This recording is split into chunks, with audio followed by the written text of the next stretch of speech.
د جنت ودانۍ ګوري، د سرو زرو سپینو زرو خښتې، مشکو پرشونه، د لؤلؤ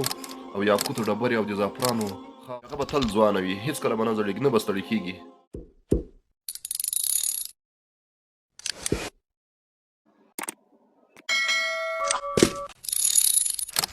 په جنت کې به د نارینه‌و لپاره یا د سړیو لپاره حور العین وي، یا غټ سترګې حورې به وي. نو ای مومنې خورې، ستا لپاره به څه وي؟ شاید دغه پوښتنه د ډېرو خویندو ورونو په ذهن کې وي چې آیا په جنت کې به د ښځو لپاره کوم نعمتونه وي؟ بیان تر اخره پورې واورئ. ډېر غټ غټ نعمتونه الله پاک ښځو ته عطا کړي دي. الله پاک داسې یو ذات ده، هغه داسې یو انصاف کوونکی ذات دی، داسې نه ده چې نارینه‌و ته یې کوم نعمتونه ورکړي له هغو نه ښځې محروموي. نه، په نعمتونو کې ټول مخلوق یې یو ډول ده، خصوصا انسانان په هغو کې ښځې او نر ټول یو ډول نعمتونه لري، خو په صلاحیت او مسؤلیت کې بیا نارینه په ښځو باندې یو څه بهتري لري. نو الله پاک ښځې په ډېر ښایسته فطرت، احساس او نرمه ښکلا سره پیدا کړي دي.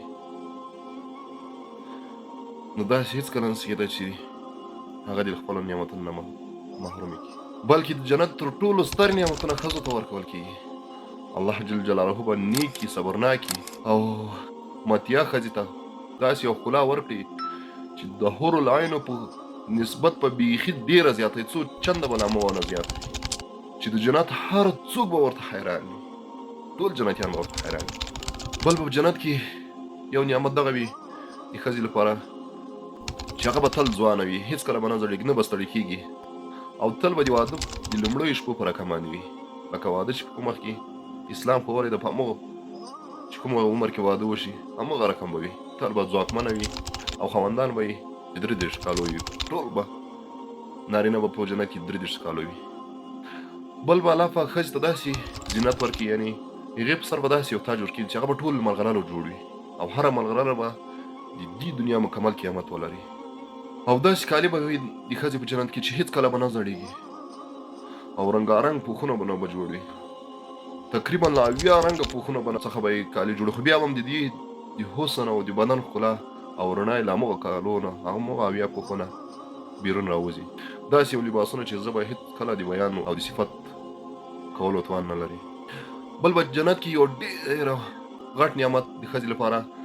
هغه به هلته واده په خپله خوښه کوي، داسې نه ده لکه د دنیا، یعنې که په دنیا کې له څو خاوندانو سره ودونه کړي وي، نو ښځه به هلته خپله رضا به وي چې کوم خاوند یې نیک اخلاقه وي، هماغه خاوند خوښولی شي او ورسره واده کولی شي. او بل به یو څه به د دې دنیا په رقم باندې بیخي نه وي چې هغه حسد او کینه ده. دغه کومې مؤمنې ښځې چې جنت ته لاړې شي، همالته چې د دوی خاوندانو او نارینه‌وو ته حور العین ورکړل شي یا حورې ورته ورکړل شي، دوی به له همغو سره کینه او کست او بغض نه کوي، ځکه الله جل جلاله به په جنت کې دا کینه او بغض، غیرت او کینه او خفګان دا به ټول ختم کړي. په یو روایت کې راغلي چې کله یوه ښځه خپل خاوند وویني، د حورو تر منځ چې وویني، نو ورته مسکۍ به شي، او د دې د مسکا نه به غاښونه ښکاره شي، د غاښونه به یې دومره یو رڼا وکړي چې هغه خاوند به حیران شي او به وایي چې سبحان الله، دا څه یو رڼا وه، او دا کومه عزتمنه پرښته ده. نو همغه ته به وویل شي چې نه، دا کومه پرښته نه ده، دا ستا ښځه او ستا مېرمنه ده چې په دنیا کې تا نکاح ورسره تړلی. کله چې خاوند دا خبره واوري، نو له ټولو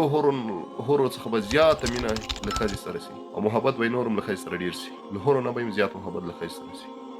اوس ته تصور وکړه ای مؤمنې خورې، ستا د جنت نعمتونه څومره غټ غټ الله پاک درته عطا کړي دي، څومره ښایسته نعمتونه دي. ته تصور وکړه ستا په جنت کې لومړی سهار به څنګه وي؟ آیا ته پوهېږې؟ په داسې کس سر کې به راویښه شي چې هغه څو منزله وي، د لؤلؤ جواهراتو څخه به جوړ وي. لؤلؤ یو ملغلره ده چې ډېره قیمتي ملغلره ده، او دغه قصر به یوازې ستا وي، یوازې ورته کې اوسېږي. ته به په داسې شفافو خونو کې اوسېږي، داسې شفافو کوټو کې به اوسېږي چې له ننه به ترې بهر ښکارېږي او له بهر نه به دننه طرف ښکارېږي ترې، او ته به خپل ځان ته پکې ګورې لکه پوره بدرې مختار. سبحان الله، څومره غټ غټ نعمتونه الله پاک درته عطا کړي. ستا لباس به د سندس او استبراق له ورېښمو څخه جوړ وي، او د سرو زرو بنګړي به دې په لاس وي. سبحان الله، د دې دنیا به څه سره زار وي او ته به چې کله عمل ته خوشبويي وهې هغه خوشبويي به دې مشق کوي ستا هر څه به دې عزت وي سبحان الله څومره غټ نعمت ته به اعمال ته د جنت ودانۍ ګورې د سرو زرو سپینو زرو خښتې مشکو فرشونه د لؤلؤ او یاقوتو ډبرې او د زعفرانو خاوره ته به خیمې وینې هغه هم نو ملغلرو جوړې سوي خیمې او هره خیمه به زر زر دروازې لري او تا ته به د هرې خیمې له دروازې الله پاک ویوړ نوې نوې ډالۍ درکوي سبحان الله هلته به سیندونه روان وي د شیدو شاتو پاکو اوبو جنتي شرابو نه به خفګان نه وي نه به درد وي نه به جدایي وي یوازې نعمت به وي عزت به وي او تلپاتې سلطنت به ستا وي ای خورې نو ته فکر وکړه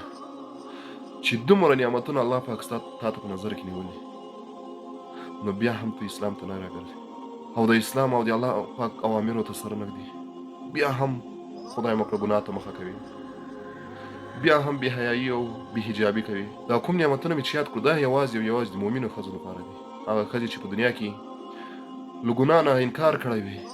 خپل بدن یې چاته ښکاره کړی نه وي حجاب یې کړی وي الله پاک ټول اوامر یې منلي وي نو دغه ټول نعمتونه به په همغه وخت جنت کې الله پاک ورته عطا کوي دا خو ما یو څو مثالونه ورته تر دې نه زیات نعمتونه دي چې بې شماره دي او زه عاجز یم ترې چې تاسو ته بیان کړم خو دغه یو څه نعمتونه چې ما درته راخیستي وو نه یې مؤمنې خورې له همدا اوس نه د همغه دنیا لپاره یو توښه برابره کړه او الله ته توبه وباسه ځکه که غواړې چې همدغه نعمتونه ستاسې او تل د همغه دنیا ژوند دي او د همدې دنیا ژوند دې په عزت کې تېر شي په خوشحالیو کې تېر شي نو الله ته رجوع وکړه رب دې زموږ ستاسې ټولو خویندو د هر چا خویندې میندې چې دي رب دې عزتونه وساتي رب دې په اسلام باندې ثابت قدمه پاته کړي او رب دې له بې حیایۍ څخه وساتي الله دې موږ تاسې ته هم د نیکو هدایت وکړي او الله دې موږ ته ټولو ته دغسې نعمتونه رانصیب کړي الله دې جنت الفردوس رانصیب کړي دا اوس زموږ د نننۍ شپې ویډیو تر بلې دې الله په امان ومن الله